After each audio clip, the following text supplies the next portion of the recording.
मैयत ने कफन चोरी करने वाले का हाथ पकड़ लिया। एक कफन चोर कफन चोरी करने के लिए कब्रिस्तान में आ गया।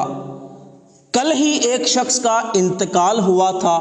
कफन चोर ने जनाजे के वक्त उसकी कब्र देख ली थी। अब ये कफन चोर दोपहर के वक्त उसकी नई बनी हुई कब्र पर पहुंच गया कि आज मैं इसका कफन चोरी करके बेच दूंगा। उसने कफन चोरी करने के इरादे से कब्र को जल्दी जल्दी खोदना शुरू कर दिया। उसे डर भी था कि कहीं कोई कब्रिस्तान में ना आ जाए। वो इधर उधर भी देखता रहा। जल्दी जल्दी वो कब्र को खोदने लगा ताकि कफन चोरी कर सके। जब उसने मुकम्मल कब्र खोद ली, फिर उसने कब्र की स्लैपें हटाई।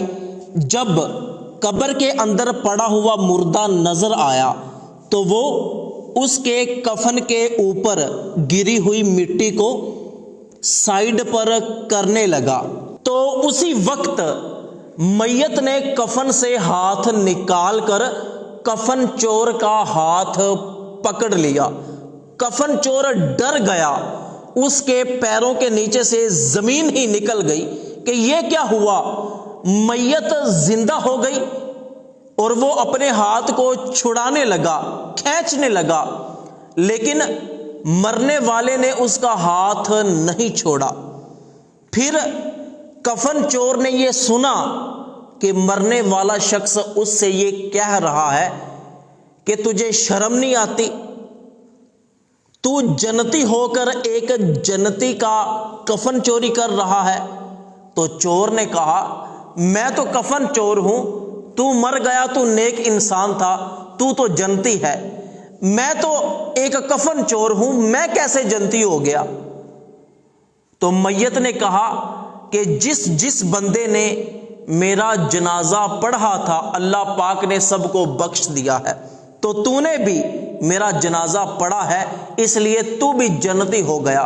तो अब दोबारा जिंदगी में ये काम ना करना। तो कफन चोर ने कहा कि मैं सच्चे दिल से तौबा करता हूं, मैं अल्लाह पाक से माफी मांगता हूं कि आज के बाद मैं कभी भी किसी का कफन चोरी नहीं करूंगा, कोई गुनाह नहीं करूंगा। तो इसके बाद उस कफन चोर ने उसी तरह उसका हाथ कफन के अंदर रख कर उसके ऊपर मिट्टी डालना शुरू कर दी।